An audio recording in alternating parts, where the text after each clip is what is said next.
So hi மக்களே, எப்படி இருக்கீங்க? நான் உங்க மீனோ பொண்ணு சுபி. சோ எல்லாரும் எப்படி இருக்கீங்க? நல்லா இருக்கீங்க நம்புறேன். சோ நம்ம இன்னைக்கு என்ன பார்க்க போறோம் அப்படின்னா, லைஃப் ஆஃப்டர் பிக் பாஸ். இப்பத்தே என் வாழ்க்கையில ஏதோ ஒரு மூலையில ஒளி தெரியுதுடா. எப்படி இருக்கு அதுதான் பார்க்க போறோம். ஹானஸ்டான ரிப்ளை தான் சொல்ல போறேன். லாஸ்ட் வரைக்கும் இருந்து பாருங்க. ஓகே,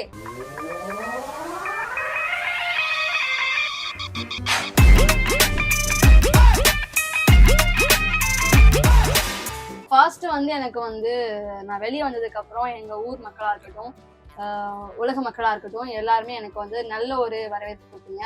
ஸோ அதுக்கு எல்லாத்துக்குமே ரொம்ப ரொம்ப நன்றி. தெய்வமே தெய்வமே நன்றி சொல்வேன் தெய்வமே. ஐம் சாரி, எனக்கு வந்து இப்பதான் வந்து டைமே கிடைச்சது. ஏன்னா நான் கரெக்டா எவிக்ட் ஆன உடனே, எவிக்ட் ஆகி 2 டேஸ்லயே வந்து எனக்கு நம்ம சத்யசிவா சார் இருக்காங்கல்ல, டேரக்டர் சார், கழுகு மூவி டேரக்டர், அவங்க ஒய்ஃப் எனக்கு கால் பண்ணி இந்த மாதிரி படத்துல நடிக்கிறீங்களான்னு கேட்டாங்க. ஸோ அதுதான் நான் ஃபர்ஸ்ட் லுக் போஸ்ட் கூட போட்டிருந்தேன், அறிவுன்னு சொல்லி. ஸோ அதுல வந்து நான் வந்து ஒரு மெயின் ரோல் பண்ணியிருக்கேன். ஒரு 4 டேஸ் முன்னாடி தான் எனக்கு அந்த மூவி ஷூட்டே முடிஞ்சுது. ஸோ 40 நாள் ஷூட்டு, அதில் வந்து 25 டேஸ் ஷூட் போச்சு எனக்கு. அகெயின் பேலன்ஸ் டேஸ்லாம் வந்து அங்கேயே ஸ்டே பண்ணி, அப்புறம் சென்னை இன்னும் ஒவ்வொரு இடமா அப்படி அதையும் மேனேஜ் பண்ணிட்டு, வீட்டையும் மேனேஜ் பண்ணிட்டு, ஷூட்டையும் மேனேஜ் பண்ணிட்டு, எப்படியோ இந்த 40 டேஸ் வந்து ரொம்ப சீக்கிரம் முடிஞ்சு போச்சு. ஸோ அந்த ஆஃப்டர் பிக் பாஸ்க்கு அப்புறம் நான் வந்து ஃபர்ஸ்ட் பண்ண மூவி வந்து அறிவு தான். சிறப்பு. அதுக்கப்புறம் எனக்கு நெக்ஸ்ட் ஒரு ப்ராஜெக்ட் வந்திருக்கு, மிகச் சிறப்பு.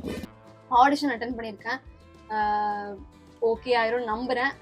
பார்ப்போம். அது ஓகே ஆகி கன்ஃபார்ம் ஆச்சுன்னா கண்டிப்பா அதை உங்களுக்கு அப்டேட் பண்றேன். அதுக்கப்புறம் ஆஃப்டர் பிக் பாஸ்க்கு அப்புறம் லைஃப் எப்படி இருக்குன்னா, பிக் பாஸ் போறதுக்கு முன்னாடி வந்து என் லைஃப் எப்படி இருக்கும்னா, லைக்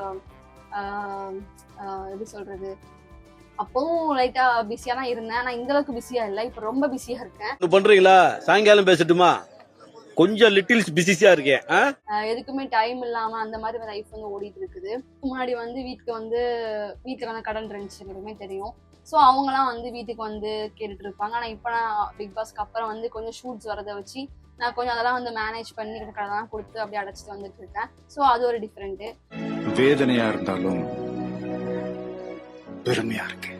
அதுக்கப்புறம் என்ன சொல்றது, நம்ம இந்த நம்ம இதுக்கு போயிட்டு வந்ததுக்கு அப்புறம் இப்போ ஊர்ல என்ன எல்லாருமே பாக்குறவங்களா இருக்கட்டும், எனக்கு சப்போர்ட் பண்ணவங்களா இருக்கட்டும், எல்லாருமே நம்மளை வந்து எங்க பார்த்தாலும் எப்ப பார்த்தாலும் வந்து நம்மளை வந்து வெல்கமிங்கா வந்து பேச வச்சு, நம்மளை வந்து ரொம்ப அவங்க பார்க்கும் போதே வந்து சார் பரவாயில்ல, நம்ம ஒரு பொண்ணு வந்து இவ்வளவு பெரிய ஷோக்கு போயிருக்கா அப்படிங்கிற மாதிரி அவங்க நம்மளை பாக்குறதே வந்து ரொம்ப அழகா இருக்கும்.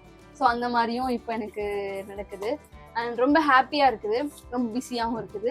அண்ட் அதே சமயத்துல ஒரு பயமும் இருக்குது. லைக் இந்த ஒரு இது வந்து நமக்கு எவ்வளவு நாளுக்கு இருக்கும், எவ்வளவு நாளுக்கு நம்ம வந்து நல்லா இருக்கும் அப்படின்னு பயமும் இருக்கு. பட் அப்பெல்லாம் நான் விட மாட்டேன். கண்டிப்பா வந்து நெக்ஸ்ட் நான் வந்து ஒர்க் போயிட்டு ஒர்க்லாம் இது பண்ணி எப்படியாவது நான் வந்து பிடிச்சி அப்படியே தக்க வச்சுப்பேன் நம்புறேன். That's the spirit. என் தம்பி பாத்தீங்கன்னா, நீ பேசிட்டே இரு, நான் செடியை மட்டும் சரிப்பட்டு வந்தாலும் செடி வைக்க போயிட்டான். ஸோ எனக்கு உள்ள நான் போனதுக்கு அப்புறம் எனக்குள்ள ஆன சேஞ்சஸ் என்ன அப்படின்னா, நான் முன்னாடிலாம் வந்து லைஃப் பத்தி ரொம்ப ஃபீல் பண்ணுவேன், ஒரி பண்ணுவேன். லைக் நம்ம இவ்வளவு கஷ்டப்படுறோமே, லைஃப் நம்ம எப்படி என்ன பண்ண போறோம், நம்ம ஃபியூச்சர் எப்படி இருக்கும், எப்படி இந்த கடனை கொடுக்க போறோம், எப்படி நம்ம லைஃப்ல நல்லா இருக்க போறோம் அப்படி நிறைய யோசிச்சிருக்கேன், ரொம்ப ஒரி பண்ணியிருக்கேன். ஆனா இப்ப எனக்கு பிக் பாஸ்க்கு அப்புறம் எப்படி இருக்குன்னா, அவ்வளோ பெரிய பிரச்சனைலாம் கூட பிரச்சனையே இல்லை அப்படிங்கிற மாதிரி இருக்கு எனக்கு. பாத்துக்கலாம், அந்த ஒரு தைரியம் வந்திருக்கு. லைஃப்ல வந்து நம்ம எவ்வளவோ பெரிய பெரிய பிரச்சனை இருக்கு, இதெல்லாம் ரொம்ப பெருசு கிடையாது அப்படிங்கிற மாதிரி அந்த ஒரு ஃபீல் இருக்கு. அப்புறம் நம்ம வந்து பீப்புளை ட்ரீட் பண்ற விதம், அதை நான் எப்பவுமே வந்து பிக் பாஸ்க்கு முன்னாடியுமே நான் வந்து அப்படிதான் இருப்பேன். இந்த பிக் பாஸ்ங்கிறது எனக்கு ரொம்ப பெரிய ட்ரீமா இருந்துச்சு. சொன்னா நம்ப மாட்டீங்க, அந்த பிக் பாஸ் ஸ்டார்ட் பண்ணி கொஞ்சம் வருஷத்துலயே செகண்ட் சீசனும் 3rd சீசன்லயும் வந்து ஒரு டைம் சொன்னாங்க தெரியுமா, இது வந்து மக்கள் நார்மல் பீப்புள் கூட போகலாம், அதுக்கு நீங்க அப்ளை பண்ணலாம்னு சொல்லும் போது, நான் அப்போ வந்து காலேஜ் ஃபர்ஸ்ட் இயரோ இல்லை 12th முடிச்சிருந்தோம் எனக்கு ஞாபகம் இல்லை. எனக்கு 10K ஃபாலோவர்ஸ் தான் இருந்தாங்க. அப்போவே நான் வந்து நான் வந்து சுபிக்ஷா, இந்த மாதிரி நான் வந்து பிக் பாஸ்க்கு வரணும்னு ஆசைப்படுறேன், நான் வந்து இந்த மாதிரி அப்பா கூட கடலுக்கு போவேன் அப்படிலாம் சொல்லி வீடியோ போட்டு அனுப்பியிருந்தேன். ஆனால் அதுக்கு எந்த ரெஸ்பான்ஸுமே வரல. அது வந்து சீசன் 7 எனக்கு தெரியல, ஷுவரா ஞாபகம் இல்லை. பட் அப்போ நான் ட்ரை பண்ணேன், அப்போ எனக்கு கிடைக்கல. அப்புறம் நான் வந்து மெயின் ஃபோக்கஸ்டா இருந்தேன், நமக்கு கண்டிப்பா இது கிடைக்கணும். யூனிவர்ஸ் இருக்குல்ல, அதை வந்து நான் நம்பினேன். லைக் நம்ம ஒன்று நினச்சோன்னா அது நடக்கும், நம்ம என்ன நினைக்கிறோமோ அது நடக்கும்னு சொல்லி நான் அதை ரொம்ப வந்து நம்பினேன். ஸோ நான் கண்டிப்பாக நான் பிக் பாஸ் போயிடுவேன் நினச்சிட்டே இருந்தேன். காட்ஸ் கிரேஸ் நான் வந்து போயிட்டேன். ஸோ ரொம்ப ரொம்ப ஹாப்பி. உள்ள வந்து எனக்கு வந்து ரொம்பவே புதுசாக இருந்துச்சு. லைக் நம்ம வந்து நார்மலாக வந்து ஒரு ஒரு ஒரு ஒரு பீப்புளாக லைக் ஒரு காமன் பீப்புளாக உள்ளே போயிட்டு அங்கே பெரிய பெரிய செலிபிரிட்டிஸ் அப்புறம் வந்து ஆர்டிஸ்ட்லாம் இருக்கும்போது நம்ம அவங்க கூட இப்படி ட்ராவல் பண்ண போகிறோம் அப்படிங்கிற ஒரு பயம் இருந்துச்சு எனக்கு. அப்புறம் சரி பரவாயில்ல பார்த்துக்கலாம். எங்கள் அப்பாலாம் என்ன தெரியுமா சொன்னாங்க, லான்ச் ஷூட்டுக்கு நான் போயிருக்கும்போது எங்கள் அப்பா சொல்கிறாங்க, நான் அம்மா அப்பா காலில் வந்து நான் பிளெஸ்ஸிங் வாங்கினேன். அப்போ எங்கள் அப்பா சொன்னாங்க, எப்படி நீ நம்ம கஷ்டத்துக்காகவா நீ போகிற, அங்கே வந்து உன்னை விட பெரிய பெரிய ஆட்கள்லாம் வருவாங்க, உனக்கு அங்கே பிடிக்கல ஏதாவது சண்டை போடுறாங்க அப்படின்னா நீ வந்து வந்துரு, நமக்கு காசுலாம் தேவையில்லை அப்படின்னாங்க. எனக்கு இன்னும் ஞாபகம் இருக்கு. அப்புறம் சொல்லிட்டு எங்கள் அப்பா அழுதுட்டாங்க. லைக் ஆமா நம்ம பிள்ளை வந்து நமக்காக கஷ்டப்படுறா போறா, இப்ப அங்க போய் இவ எத்தனை இருக்க போறான்னு தெரியல, எவ்வளவு கஷ்டப்பட போறான்னு தெரியல. அப்பா அழுதுட்டாங்க. அதெல்லாம் இப்ப நினைச்சா ஒரு மாதிரி இருக்கு. அத வேற ஞாபகப்படுத்திட்டீங்க. நெஞ்சமெல்லாம் பொண்ணு அறக்கு தம்பி, மறக்க முடியல. எனக்கு ஸ்டார்டிங் கொஞ்சம் ஒரு மாதிரி இருந்துச்சு. அப்புறம் போக போக நான் வந்து ரொம்ப உள்ள பயம் இருந்தாலும் வெளியே இந்த பயத்தை காட்டிக்காம கொஞ்சம் தைரியமான பொண்ணு மாதிரி நான் வந்து இருந்தேன். அப்புறம் ஒரு பாயிண்ட்டுக்கு மேல வந்து எனக்கு உண்மையாவே சொல்லணும்னா எனக்கு ஒரு மாதிரி அட போங்கடா இந்த கேமுக்காக நம்ம இப்படிலாம் பண்ணணுமா அப்படிங்கிற மாதிரி ஆயிடுச்சு எனக்கு. ஆஃப்டர் ஒரு 50 days நான் கிராஸ் பண்ணதுக்கு அப்புறம் நான் வந்து அப்படியே வந்து ஓகே நம்ம வந்து நீதி நேர்மை நியாயம் அப்படிதான் இருக்கணும் அப்படின்னு சொல்லிட்டு நான் வந்து அந்த மாதிரி ஒரு இது இருந்து பெருசா ரொம்ப சண்டைப்படக்கூடாது, இந்த கேமுக்காக நம்ம இவ்வளோ இதெல்லாம் நம்ம பண்ணக்கூடாது அப்படிங்கிற மாதிரி நான் இதாயிட்டேன். ஸோ யா பிக் பாஸ் வீட்டுக்குள்ள நான் வாழ்ந்த எதுவுமே எனக்கு மறக்கவே மறக்காது. ஸோ முக்கியமா இதுவும். ஸோ யா இது நான் அரோரா பியானா 3 பேருமே வந்துட்டு டான்ஸ் ஆடிட்டு இருந்தோம். இந்த ஆட்டுக்குட்டி கூட இப்போ டாடி ஒன்று வச்சுக்குன்னு அந்த பாட்டுக்கு அந்த மொமெண்ட்டு. அப்புறம் இது வந்து நான் விக்ரம் கிட்ட தான் வந்து நிறைய அழுது புலம்பியிருக்கேன். ஸோ இது வந்து நான் கரெக்டாக அந்த என்ன டவாலி கோர் டாஸ்க்கு அப்போது நான் வந்து எழுதுவாங்கல்ல குமாஸ்தாவா அந்த இது நான் கேரக்டர் நான் பண்ணியிருந்தேன். அப்போது நான் வந்து உட்காந்து விக்ரம்கிட்ட அழுதுட்டு இருந்தேன். எனக்கு ஏதோ வந்து நான் ஏதோ பின்னாடி இருக்க மாதிரி ஃபீல் ஆகுது, நான் எவ்வளோ எஃபர்ட்ஸ் போடுறேன் எல்லாம் பண்ணுறேன், ஆனால் எனக்கு வந்து ஏதோ ஒரு மாதிரி நான் டாப் 5 இருக்க மாட்டேனோ அப்படிலாம் நிறைய ஒரு மாதிரி இதாகி ரொம்ப அழுக ஆரம்பிச்சிட்டேன். ஸோ அப்போ நான் விக்ரம் கிட்ட புலம்பிட்டு இருந்தது. அப்புறம் மெயினாக இது வந்து ஃபேமிலி டைம், ஃபேமிலி உள்ள வந்தது மறக்கவே மாட்டேன் வாழ்க்கையில். ரொம்ப ரொம்ப ஹாப்பியாக இருந்தேன். ஹாப்பியாக பயமாக அப்புறம் வந்துட்டு ரொம்ப நர்வஸாக எல்லாமே கொடுத்த நாள் இந்த நாள் தான்.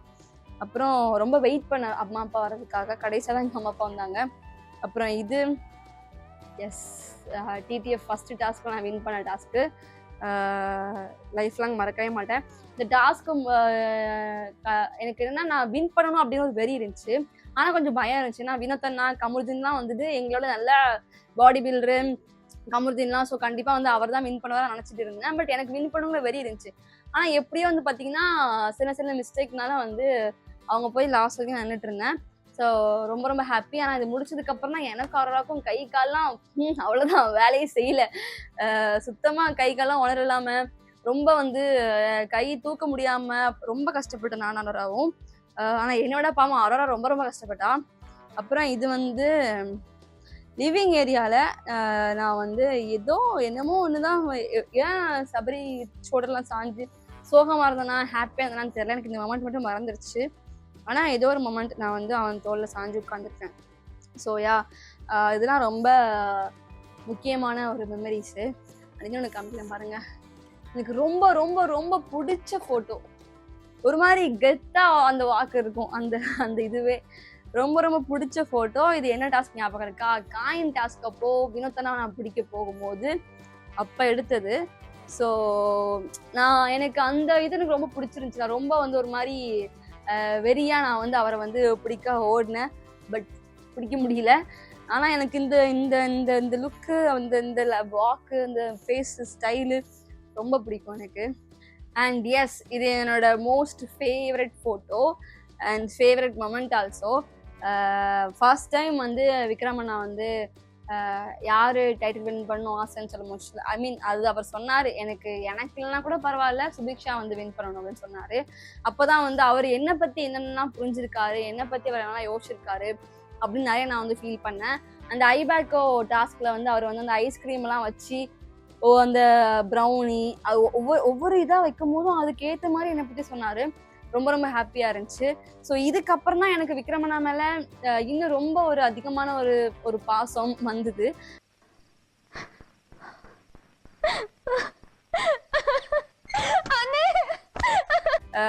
நம்ம அண்ணா அப்படின்னு சொல்லிட்டு இப்போ வரைக்குமே வந்து அந்த ஒரு பாசம் 2 பேருக்குமே இருக்குது. So I hope life long வந்து அண்ணா என் லைஃப்ல இருக்கணும்.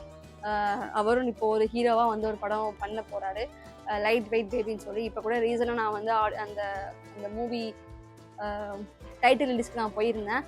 ஸோ யா, அண்ணனும் நல்லா இருக்கணும், இந்த பாண்டு கடைசி வரைக்கும் இருக்கணும்னு நான் ஆசைப்படுறேன்.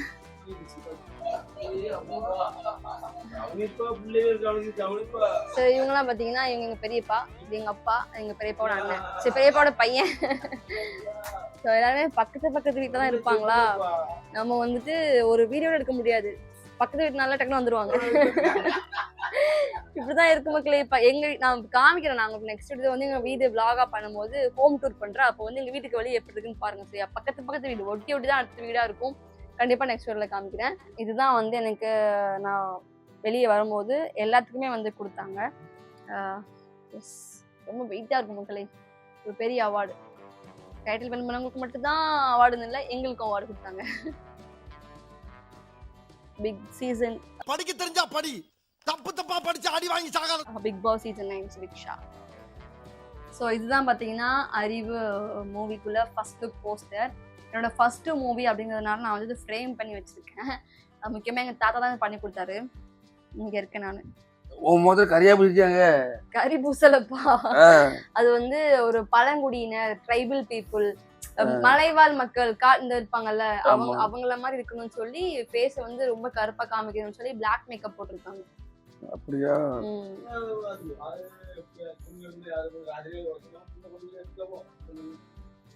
அதாவது நாளைக்கு கடலுக்கு போறதுக்கு இப்ப டிஸ்கஸ் பண்ணி பேசிட்டு இருக்காங்க, நாளைக்கு என்ன பண்ணலாம்னு சொல்லி போயிட்டாங்க. ஸோ யா, இன்னொன்று முக்கியமா வந்து எப்படி இருக்குன்னா, இப்போலாம் வந்து நான் எங்கேயாச்சும் ஃபங்க்ஷன் வீட்டுக்கு போறேன்னா கூட, ஒரு எக்ஸாம்பிளுக்கு சொல்றேன், ஒரு 2 days பிஃபோர் வந்து எங்க அப்பாவோட அண்ணன் பையனுக்கு வந்து எங்கேஜ்மெண்ட்ஸ், அவங்க போயிருந்தேன். அங்க நிறைய பேர் வந்திருப்பாங்கல்ல, அவங்க சொந்தக்காரங்களாம். அப்ப எல்லாரும் வந்துட்டு சுபி பக்கத்துல உட்காருங்கப்பா, சுபி கூட போட எடுங்கப்பா, சுபி என் பக்கத்துல வா அப்படின்னு சொல்லிட்டு நம்மள வந்துட்டு ஒரு மாதிரி ரொம்ப நம்மள வந்துட்டு இது பண்ற மாதிரி இருந்துச்சு. அதெல்லாம் ஃபர்ஸ்ட் டைம் நான் வந்து ஃபீல் பண்றேன். முன்னாடிலாம் வந்து நான் போனா யாருமே கண்டுக்க மாட்டாங்க. லைக் எப்படி சொல்றது, அந்த பிள்ளையா ஓகே அப்படிதான், நம்ம யாருன்னு கூட தெரியாது, அது வேற விஷயம், நம்மள பெருசா கண்டுக்கவும் மாட்டாங்க. ஆனா இப்ப நம்மள வந்துட்டு எல்லாருமே வந்து சுபி எங்க இருக்கா, சுபி பக்கத்துல உட்காருங்க, சுபி கூட போட்டோ எடுங்க, சாப்பிடும் போது கூட நமக்கு தான் ஃபர்ஸ்ட் இது பண்றாங்க, நீ சாப்பிடுன்னு சொல்லிட்டு. ஸோ ஒரு மாதிரி நல்லா இருக்குது. இந்த அன்பும் இந்த சப்போர்ட்டும் வந்து லைஃப் லாங் இருக்கணும்னு நம்புறேன். அண்ட் பிக் பாஸ்க்கு அப்புறம் லைஃப் நல்லா இருக்குது, இன்னும் நல்லா இருக்கும் நம்புறேன். நல்லா இருப்போம் எல்லாரும் நல்லா இருப்போம். அண்ட் இன்னும் கொஞ்சம் வந்து எப்படி சொல்றது, இன்னும் லைஃப்ல எப்பவுமே எல்லாத்துக்கும் பிரச்சனை இருக்க தான் செய்யும். ஸோ அப்படிதான், அதெல்லாம் சரி பண்ணிட்டு நான் வந்து இன்னும் நல்லா இருக்கணும்னு நம்புறேன். யா, உள்ள இருக்கும் போது எனக்கு சப்போர்ட் பண்ணி எனக்கு ஓட் பண்ண எல்லா மக்களுக்குமே ரொம்ப ரொம்ப நன்றி.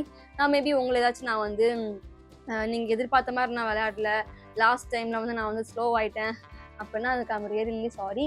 ஏன்னா ஆஃப்டர் ஒரு 50-70 டேஸ்க்கு அப்புறம் எனக்கு ஒரு மாதிரி மென்டல் இதாகிடுச்சு, மென்டல் ட்ராமா மாதிரி ஆயிடுச்சு. நான் அன்னைக்கு அழுது ரொம்ப வீசிங்லாம் வந்துச்சு இல்லை, அதெல்லாம் வந்து எனக்கு இப்போ தான் சிரிப்பு வருது. ஆனால் அப்போ வந்து எனக்கு வந்து சத்தியமாக சொல்கிறேன், வெளியே என்ன நடக்குன்னு தெரியாது, என்ன போயிட்டு இருக்குன்னு தெரியாது, நம்ம எப்படி விளையாட்டு இருக்கோம்னு தெரியாது, நம்ம இந்த வாரம் இருப்போமா அடுத்த வாரம் போயிடுவோமா எதுவுமே தெரியாது. ரொம்ப யோசிச்சு ஒரு மாதிரி நம்ம டாப் 5 வருவோமா, டைட்டில் வின் பண்ணுவோமா அப்படிலாம் யோசிச்சு பைத்தியம் ஆயிட்டேன்னா, அதனால எனக்கு எல்லாம் மடக்கில போட்டு ரொம்ப ஒரு மாதிரி வெடிச்சு ரொம்ப அழுதுட்டேன். அது நான் அன்னைக்கு அந்த அளவுக்கு நான் அழுதுக்கவே தேவையில்லை, பட் நான் ரொம்ப அழுதுட்டேன்.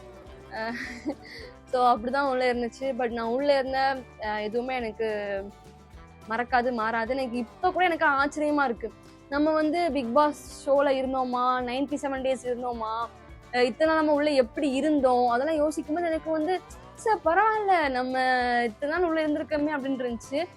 லாஸ்ட் ஒரு 1 week தான் இல்லாமல் போயிட்டேன், பட் பரவாயில்ல, எனக்கு அதுவே போதும்.